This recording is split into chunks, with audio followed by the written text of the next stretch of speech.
Yes, mambo vipi mpambanaji? Kwa majina naitwa business coach au unaweza kaniita biashara huru. Sikiza nikwambie, mimi biashara hii ya BF Suma nimeianza mwezi wa 7 mwaka 2024. Kumbuka biashara hii nimeianza wakati ambao nimeacha chuo, kwa sababu mimi niliacha chuo ila nikaamua kujikita na masuala ya garage, sawa? Kwa sababu mimi baba yangu ni fundi garage, na nilipoona nimeshindwa na chuo nikaamua kwenda kujikita na kufanya kazi za garage. Kumbuka sasa, biashara hii ya mtandao ambayo mimi nakushirikisha leo ni biashara ambayo mimi nilipata mtandaoni kipindi ambapo nipo nchini Burundi. Mimi kawaida natokea nchi ya Burundi. Mimi sio mtu wa Tanzania, natokea nchi ya Burundi. Lakini nilipoipata hii biashara mtandaoni, nilikaa nikatumiwa video kama hii ambayo mimi mwenyewe nimekutumia hapa. Nikasikiliza video, nikaona kitu ambacho mimi lazima nikakifanya pia, nikaamua kuwa interested nacho. Sasa nilipopata maelekezo kama haya ambayo mimi nakupatia, niliamua kutafuta pesa ya kutoka Burundi mpaka Tanzania. Nikafikia sehemu moja inaitwa Gongo la Mboto. Sehemu hii nilifikia kwa rafiki. Kumbuka nilipotoka huku Burundi nilitoka nina kiasi cha 1,100,000. Hicho kiasi cha 1,100,000 nilifika pale boda ya Kigoma, nikapewa shilingi 280,000 kwa kile kipindi. Nilipewa 280,000 kwa sababu hela yetu ilikuwa imeshuka sana. Nikaenda nikafika mpaka hapo Gongo la Mboto. Sasa nilipofika hapo Gongo la Mboto kidogo nikawa nina changamoto. Kweli rafiki yangu alinipokea vizuri. Alinipokea, nikafika nyumbani vizuri, nikawa nimelala siku ya kwanza. Siku ya pili nikaenda kukutana na ule mtu ambaye aliyenishirikisha hii biashara, sawa? Nikaenda kukutana naye. Nilipokutana naye akanielimisha kwa mara ya pili, lakini pia nikaona kwamba ni kitu ambacho mimi naweza nikakifanya na kinaweza kaniingizia pesa kwa njia rahisi, kwa sababu haijalishi uwe umesoma, uwe umemaliza masomo yote au hauna hata masomo, unaweza kuifanya hii biashara na sehemu yoyote ulipo kwa urahisi kabisa. Sasa mimi nilivyoona biashara hii naweza nikaifanya, na kwa sababu nina malengo na najua kitu ambacho ninahitaji, nikaamua kuanza biashara hii siku hiyo hiyo. Nilipotoka hapo nikaenda kumwambia rafiki yangu kama nimeanza biashara hii, nikamuelezea vizuri, akawa hanielewi kabisa. Na wewe baada ya kusikiliza hii video hapa, labda unaweza kumuelezea rafiki yako akakwambia kwamba hii biashara usianze, ni biashara ambayo haiwezi kukufaa. Kumbuka kitu ambacho naweza nikakwambia kwamba kila kitu ukiona kinakufaa, hakikisha kwanza unakijaribu. Hakikisha unakifikiria, unakifuatilia, lakini unakijaribu. Mimi kitu hichi nilikaa chini nikakifikiria kipindi niko huko nyumbani Burundi, lakini nilipofika hapa nikaona kwamba pia ni kitu ambacho kinanifaa, kwa sababu kutoka kule niliona kwamba ni kitu ambacho kinanifaa. Nikaamua kuanza hapo. Nikaenda kumwambia, akakataa kabisa, akawa hataki kabisa mimi na yeye tuendelee kuishi sehemu moja. Lakini japokuwa hawezi kuniambia kwamba ondoka kwangu, hapana. Mimi nikawa tu nimeona kwamba huyu jamaa hataki mimi na yeye tuweze kuwa pamoja, yani kuweza kuishi pamoja. Mimi nikaendelea kufanya hiyo biashara. Nilipoendelea kufanya hiyo biashara nikawa sina nauli, ila jamaa akawa ananipa pesa ya msosi. Jamaa akaniambia kwamba hivi, wewe ni kweli hauna nauli, ila chagua mambo haya. Either nikupe pesa ya nini? Either nikupe pesa ya kula au uwe unaenda kazini kwako na miguu. Mimi nikasema kwamba naomba tu pesa ya nauli, ila pesa ya kula nitakuwa najua naitoa wapi, kwa sababu mimi najua nimeanza biashara kule, na nilivyoona ni biashara ambayo ukija ukaianza basi unapata support kubwa sana. Mimi nikaanza kupata support kutoka kwa mtu ambaye alinishirikisha biashara na watu ambao nimeona wanafanya hii biashara. Nikawa nafika pale naomba pesa fulani, nikiwa na shida ya pesa wananipa hata 5,000, 2,000 na naendeleza maisha. Lakini nikawa nimeona kwamba nitaishi maisha haya toka lini? Tukawa tumeseti mipango mimi na kiongozi wangu. Ndani ya miezi mitatu nikawa tayari nimeshaweza kuishi kwangu, na nikaweza kuwa na miliki vitu vyangu, na vaa ninachotaka, na miliki na vaa ninachotaka, naishi sehemu nzuri ambayo mimi inanifurahisha. Sasa miezi ilivyozidi kwenda, mwezi wa 3 nikaanza kuendelea kupata faida, nikaanza kuuza, kwa sababu nimekwambia biashara hii ni ya kuuza bidhaa. Nikaanza kuuza bidhaa za afya, nikapata faida. Mwisho wa siku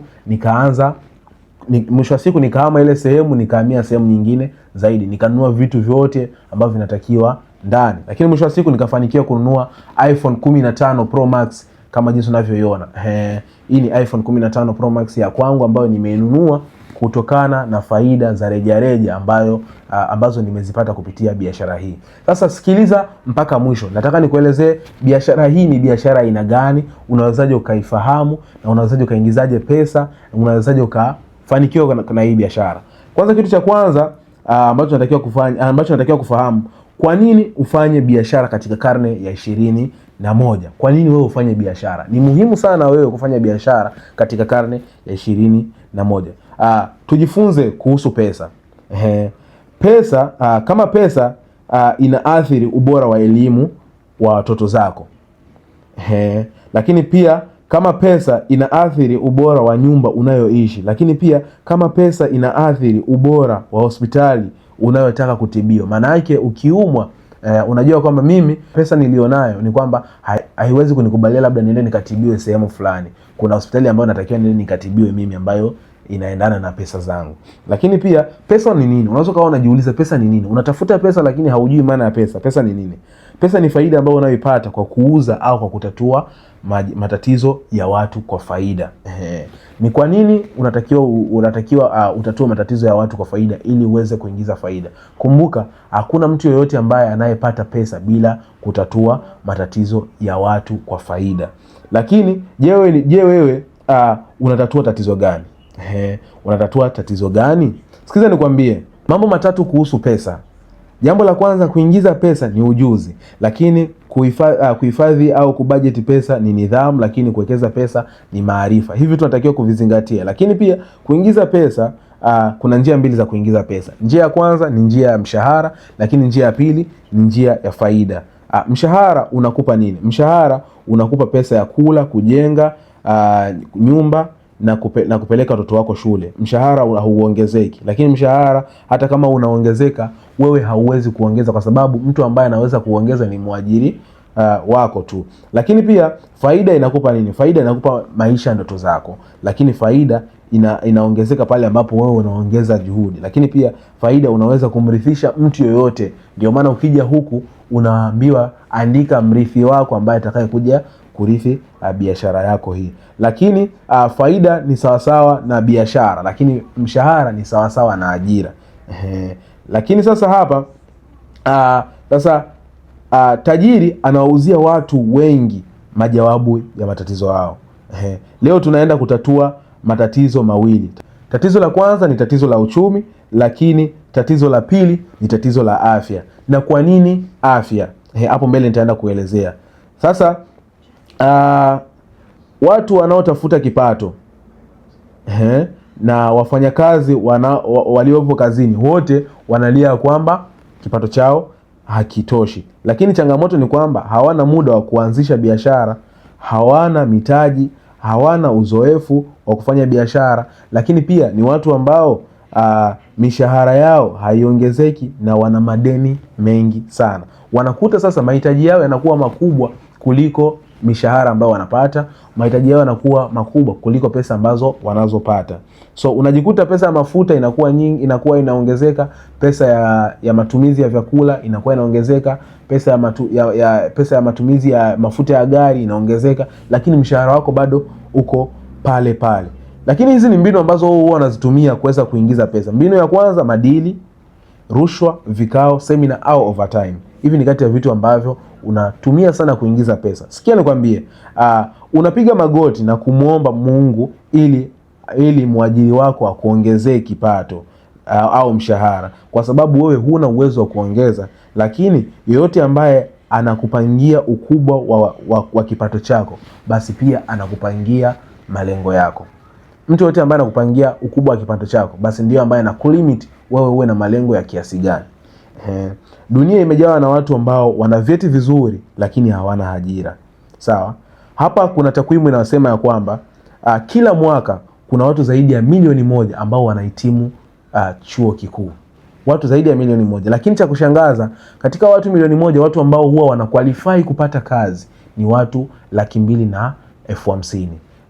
Na hao watu wa 250,000 wanachukua mpaka miaka 5 ili waweze kupata ajira, kwa sababu wanataka, serikali inataka watu ambao ni wenye uzoefu. Lakini sasa pia watu hapa, watu 750,000 ambao wamebaki, hawa watu ndio unakuta huko nje ni mabodaboda, wezi, vibaka, watu ambao wanabeba mizigo sokoni. Hao watu ndio unakuta wako wana madegree, wana masters, lakini unakuta kazi zao ndio hizo. Ni kwa sababu hawana ajira. So hapo anasema wastaafu wengi hawana mpango wowote wa kujiongezea pesa. Sawa?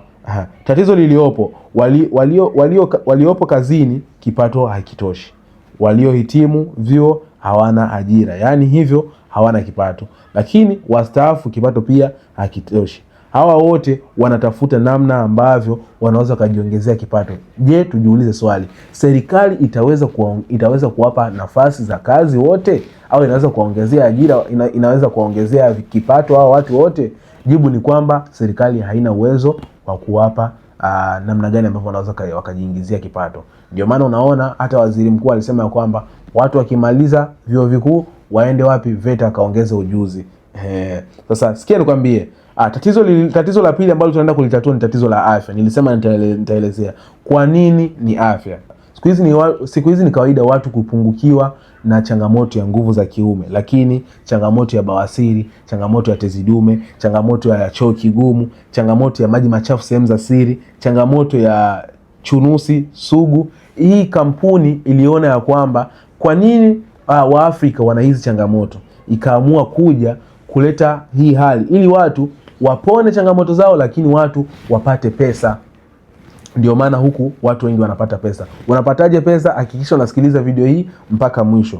Hizi changamoto zote watu wanazipata kutokana na mbegu ambazo wanazitumia, lakini ardhi ni ya kemikali, lakini mazao yakisha kuwa yanapuliziwa kemikali. Hata pia kwenye kuhifadhi pia watu wanahifadhi kwa kemikali ili vyakula visiharibike. Lakini pia kuku ambao wapo hivi ni wa kisasa. Tujiulize swali lifuatalo. Je, watu wataacha kula wanyama? Je, watu wataacha kula mazao yaliyokuzwa na mbolea za kisasa? Je, watu wataacha kula mazao yaliyolimwa kutokana na mbegu za kisasa au mbegu ambazo zilizotengenezwa maabara? Je, watu wataacha kula mazao yaliyolimwa kutokana na kemikali? Jibu ni kwamba watu hawawezi kuacha kula. Sasa kama jibu ni hapana, basi tegemea magonjwa ya kisukari, magonjwa ya pressure, magonjwa ya bawasiri, magonjwa ya tezi dume, magonjwa ya mfumo wa uzazi kwa wanawake, mfumo wa uzazi kwa wanaume, magonjwa ya kisukari, bawasiri, magonjwa ya moyo. Magonjwa yote tutayapata kwa sababu bado tunaendelea kula kemikali sumu. Na hii kampuni ilivyoona haya mambo ikaamua kuja na hichi kitu. Je, utakuwa salama kweli au haupo salama? Inawezekana mfuko wako umetoboka, yani una kansa ya kipato, au inawezekana afya yako imeyumba. Chochote ambacho dunia inakipenda basi kifanye kuwa biashara yako, lakini chochote ambacho wewe unakipenda kifanye kuwa hobi yako. Tunaweza tukajiuliza tena, pesa ni nini? Kiukweli pesa ni faida ambayo wewe unaipata kwa kutatua matatizo ya watu kwa faida. Unapomtatulia mtu tatizo lake ni kwamba ni lazima utaingiza pesa. Ndio maana unapoona ukishikwa na kiu sasa hivi unakimbilia wapi? Kwa mangi ili ukanunue maji. Pale mangi anakuwa amekutatulia changamoto yako ya kiu. Mwisho wa siku pale unamlipa pesa, anaingiza pesa. Ndio hapo. Lakini pia ndio maana watu wengi hupata matatizo ya kiafya kwa kiwango kikubwa. Kuna pesa kwenye tasnia ya afya. Kuna pesa kwenye tasnia ya afya. Sehemu kubwa ambayo imefanyiwa utafiti na inaonyesha ni sehemu ambayo inaingiza pesa zaidi kuliko sehemu yoyote ni sekta ya afya. Sawa? Sasa hapa kuna bidhaa tofauti ambazo sisi tunazo kwenye hii kampuni ambazo zinaenda kuondoa changamoto zote. Kuna bidhaa za hormone imbalance kwa wanawake, kuna bidhaa za kinga ya mwili, kuna mfumo wa chakula kwa wanawake, afya kwa watoto, kuna bidhaa za usafi binafsi, kuna bidhaa za uzazi kwa wanawake, kuna mfumo wa damu, hapa nazungumzia mambo ya pressure, kisukari, kuna bidhaa za viungo na mifupa, kuna bidhaa za ngozi, kuna bidhaa za kuboresha na kurudisha ujana wako. Sasa hapo tukiangalia BF Suma. BF Suma ni nini? Ambayo ndio hii kampuni yetu. BF Suma ni nini? Kwa nini? BF Suma ni nini? Sawa? BF Suma BF Suma ni kifupi cha neno Bright Future Superior Unique Manufacturer of America. Hii ni kampuni ambayo imeanzishwa mwaka 1993 ambayo ilianza kama Bright Future Pharmaceutical Laboratory Limited, lakini ilipofika 2006 kampuni ya BF Suma itanua Marekani na Afrika. 2010 kampuni ya BF Suma ikaanza rasmi Afrika, lakini 2015 kampuni ya BF Suma ikapanua viwanda vyake kule Marekani. Lakini 2017 kampuni ya BF Suma ikapata vyeti vya ubora na vyeti vya ukaguzi kama FDA na GMP. Hivi ni vyeti ambavyo vinaturuhusu sisi hizi bidhaa tuziuze sehemu yoyote, nchi yoyote, dunia yote. Lakini 2018 ikafungua kituo cha uvumbuzi kule kwenye mji wa New York, Marekani. Lakini huyu ambaye unayemuona hapa, huyu ndiye mmiliki wa hii kampuni ambaye ndio CEO, anaitwa Chan Chakiang. Huyu ni Mchina ambaye alitoa wazo wa kutengeneza au kuunda hii kampuni. Lakini kuna vyeti ambavyo vinaturuhusu sisi hapa Tanzania tuweze kufanya nini? Kusambaza hizi bidhaa. Maana yake bidhaa hizi ni zinajulikana mpaka serikalini na bidhaa hizi ni bidhaa bora kama jinsi unavyoona. Hivi vyote ni vyeti ambavyo vya ndani ya Tanzania na vyeti vya nje ya Tanzania. Jinsi sasa mfumo wetu unavyofanya kazi ni tofauti na mifumo mingine ambayo inayofanya kazi huko. Mfumo wetu sisi ni wa direct sales, sawa? Maana yake ni nini? Kawaida mifumo mingine inatakiwa kuwe na duka la jumla, duka la rejareja, wakala mkubwa. Hayo mambo yote yanatakiwa yawe huko. Lakini kwenye biashara yetu ni kampuni pamoja na wewe mtumiaji. Maana yake bidhaa inaweza ikatoka kampuni ikakufikia wewe hapo mtumiaji moja kwa moja, au wewe ambaye mwanachama utakuwa tayari umeshajiunga kukufikia hapo moja kwa moja. Maana yake pesa ambazo zingetumika kuwalipa wasanii ili watangaze hiyo bidhaa unalipwa wewe. Pesa ambazo zingetumika kwenda kwenye maredio walipie matangazo unalipwa wewe. Lakini pesa ambazo wangechukua mawakala kwa ajili ya faida zote unalipwa wewe. Na katika hii kampuni ya BF Suma wewe unalipwa kutangaza, kusambaza bidhaa, kupromoti bidhaa, hata pia kuwasaidia watu wengine fursa ya kiafya na uchumi. Lakini pia mfumo wa malipo, namna gani ambavyo unaweza ukaingiza pesa kwenye hii kampuni. Sikiliza, hapa ni sehemu ya muhimu kabisa kwa sababu ndio sehemu ambayo mimi nilinifanya nikaweza kuanza hii biashara. Sehemu ya kwanza, kuna faida ya mauzo ya rejareja. Sehemu hii ni kwamba bidhaa, mfano hii bidhaa inauzwa 30,000. Hii bidhaa inadili na masuala yote ya mfumo wa uzazi kwa mwanamke. Mwanamke ambaye mirija imeziba, mwanamke ambaye ana changamoto ya uzazi, labda ameshindwa kuzaa, inaenda kumfanya aweze kuzaa na kuzibua mirija yake. Mwanamke ambaye ana changamoto za uchafu sehemu za siri, inaenda kuondoa. Maana yake hii bidhaa ni bidhaa pendwa sana, ni bidhaa ya wanawake. Sasa hii bidhaa inauzwa 30,000.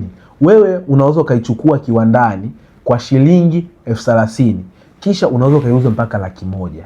Kwa sababu gani unaweza mpaka 100,000? Kwa sababu wewe ndio umekupa jukumu la kusambaza hiyo bidhaa, wewe ndio umekupa jukumu la kuwa diamond wa kusupply hii bidhaa, wewe ndio umekupa jukumu ya kuwa radio ambayo utaenda kutangaza hii bidhaa. Ndio maana wanakupa opportunity ya kujipangia bei wewe mwenyewe. Maana yake bidhaa umenunua 30,000 unaweza kuuza mpaka 100,000. Ni wewe sasa ukijisikia. Lakini njia ya pili ni faida ya mauzo yako na mauzo ya timu. Maana yake unaweza kupata mtu ambaye labda anahitaji kufanya hii biashara kama wewe jinsi ambavyo umepata. Huyu mtu akianza hii biashara anakuwa chini yako. Sasa huyu mtu chochote ambacho atakachokifanya, ni kweli faida ataingiza baada ya kuuza bidhaa, ila ile faida wewe hutoweza kuchukua chochote kwake. Lakini kuna zile point, maana yake bidhaa moja ukiuza ina point. Mfano hii bidhaa ambayo inauzwa 30,000 ina point 6. Hizi point 6 zinakalkuletiwa zinakuwa pesa kila mwisho wa mwezi. Maana yake analipa ule mtu, lakini pia kwa sababu ule mtu ambaye unakuwa umemwelekeza hii biashara, bila wewe asingejua hii biashara, maana yake zile point zinasoma mpaka kwako kwa ajili kampuni itakulipa. Kiukweli ni kwamba mimi nikikwambia kwamba naweza nikukusaidia ukafanya hii biashara, ukaingiza 500,000 kwa mwezi. Lakini nikikuuliza utanipa ngapi kwenye hiyo 500,000? Unaweza kaniambia nitakupa 100,000. Lakini mwisho wa siku hiyo 100,000 hauwezi kuinipa. Kampuni ilipokiona hicho kitu ikasema ya kwamba acha tufanye huu mfumo ambao sasa utakuwa ni mfumo wa kulipwa direct. Sijui hapo utakuwa umenielewa. Lakini njia ya tatu ni bonus ya kutengeneza viongozi. Utakapomtengeneza mtu akaweza kujisimamia, akaweza kuingiza pesa ya kutosha, mfano mimi nikiweza kukusaidia ukaweza kuingiza mpaka milioni 1 kwa mwezi, mimi napata faida mara 2. Maana yake kama unaweza kuingiza milioni 1 kwa mwezi, mimi naweza kuingiza milioni 1.5 mpaka milioni 2 kwa mwezi. Sawa? Hiyo ni njia ambayo na wewe unaweza ukamtengeneza mtu ambaye anaweza akaja ametaka kufanya biashara, labda rafiki yako, ndugu yako, ukamfanya aweze kuingiza 500,000 kwa mwezi, lakini pia wewe unaweza kulipwa mpaka 800,000 au milioni 1 kwa mwezi. Kwa sababu gani? Bila wewe yeye hii biashara asingejua. Kampuni ilichokiona hicho ikasema tutakulipa hivyo. Lakini njia ya 4 ya kulipwa ni kampuni inagawa gawio la 3%. Hii kampuni yetu ipo kwenye nchi nyingi sana kama unavyoona hapo. Maana yake anakusanya mapato yote ambayo yamepatikana kwenye hizi sehemu zote ambazo unaziona hapo, kwenye hizi nchi zote hapa: Ghana, South Africa, Nigeria, Tanzania, Kenya, zote zinakusanya hayo mapato. Alafu inafanya nini? Wanakusanya mapato yote alafu wanakugawia 3% ya hayo mapato. Kumbuka Tanzania yenyewe tu inaweza kufanya mapato mpaka ya bilioni 1. Sasa ukipiga hesabu watu ambao wapo kwenye level ya senior diamond leader ambao kwenye dunia nzima wanakusanywa ni watu wa kiasi gani, kisha wanagawiwa gawio la 3%. Kwenye hili gawio la 3% sio chini ya milioni 5 kipindi ambapo utakuwa umefika kwenye hii level. Bila kusahau kwenye hii kampuni yetu kuna tuzo. Ukifanya vizuri kila mwaka kuna tuzo ambazo huwa zinatoka. Tuzo ya kwanza ni tuzo ya safari. Kuna safari 2 ambazo zinatolewa kila mwaka. Safari ya kwanza ni safari ya Intercontinental Travel. Kwenye hii safari Intercontinental Travel utasafiri kwenye nchi iliyoendelea, labda mfano Dubai, South Africa, Ghana, au nchi zingine huko ambazo utapelekwa kufanya nini? Kuenjoy. Utakaa siku 7 kwenye hilo bara, alafu pia utakaa siku 7 kwenye hiyo nchi, alafu pia utalipiwa hotel, utapewa zawadi na zingine. Lakini pia safari ya pili inaitwa International Travel. Kwenye hii safari ni kwamba utapelekwa mfano nchi iliyoendelea, mfano Marekani na nchi zingine, labda China, Hong Kong na nchi zingine ambazo zinaendelea. Kwenye hii safari kubwa ya international ni kwamba utakaa siku 14 katika bara lolote ambalo utakuwa umeelekezwa kwenda, na kwenye hilo bara ni kwamba unaweza mtakaa siku 14, mtapewa zawadi, mtalipiwa hoteli na vinginevyo. Lakini kwenye tuzo ya pili ni tuzo ya gari. Hii hapa nilipoona hapa nikachanganyikiwaga mimi, nikasema hii biashara ni lazima niifanye kwa sababu mimi napenda magari, ni lazima niifanye. Ndoto yangu mimi ni kuja kumiliki gari. Kwenye hii tuzo kwenye tuzo ya magari kuna magari ya aina mbili. Kuna magari ya milioni 35 na kuna magari ya milioni 75. Gari la kwanza la milioni 35 ni vigezo tutakavyopewa kila mwisho wa mwaka. Haya magari huwa yanatoka, na hawa ni washindi ambao unaoona ambao waliojishindia magari yao. Lakini pia kuna hawa wengine ambao wamejishindia magari ya zaidi ya milioni 75 kama jinsi unavyowaona hapo. Mimi nilivyoona hapo nikawa nimeongeza imani na nikaona kwamba ni kitu ambacho naweza nikakifanya na nikaja kuwa mshindi siku moja. Lakini tuzo ya mwisho ni tuzo ya nyumba. Hii nyumba ni kwamba utakapofika level ya mwisho ambayo ni level ya 12, ni kwamba kampuni itakuwa ikikukata 1% ya kila bonus unayopata kila mwisho wa mwezi. Hiyo wanakufungulia akaunti kwa ajili ya kuweka hiyo 1% ili ujengewe nyumba baada ya miaka 3 ya kukusanya hayo mapato yako yote. Sasa kuna vifurushi vya kuanza. Sikia nikwambie, kila biashara ina mtaji wako. Kila biashara ni lazima uianze kwa mtaji. Hata uende kufungua kibanda cha kuuza nyanya ni lazima utaanza na mtaji. Sasa kwenye hii biashara ni lazima uwe na mtaji. Ndio maana nikakwambia biashara hii unaweza kaanza kwa mtaji wa chini hata ya 300,000 unaweza kaanza. Sasa kuna vifurushi ambavyo nakutajia hapa. Kifurushi cha kwanza ni cha 195. Hichi ni kifurushi kidogo cha kwanza. Lakini kifurushi cha pili ni cha 295. Lakini kifurushi cha tatu ni cha 395. Kifurushi cha 4 ni kifurushi cha 495. Katika vifurushi vyote tukienda kwenye hichi kifurushi cha 495 ni kwamba 95 ni pesa ya usajili, lakini pesa ya vifaa ambavyo vitakusaidia wewe kuweza kufanya biashara. Lakini 400 unapewa bidhaa kwa ajili ya kuweza kuuza kwa ajili ya kuweza kuuza ili upate faida yako na urudishe pesa yako.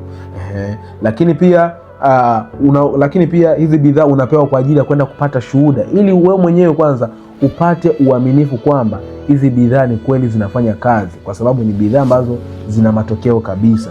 Lakini kifurushi cha 395 ambacho ni cha chini yake, hii 95 ni pesa ya usajili na vifaa, lakini 300 ni pesa ya nini? Ni pesa ya bidhaa. Utapewa bidhaa, aidha ukauze au utumie mwenyewe kama una changamoto, au umuuzie mtu akatumie akupe shuhuda. Lakini pia kuna kifurushi 295 ambacho ni cha chini. 95 ni kama kawaida pesa ya kujiunga na pesa ya kufanya nini?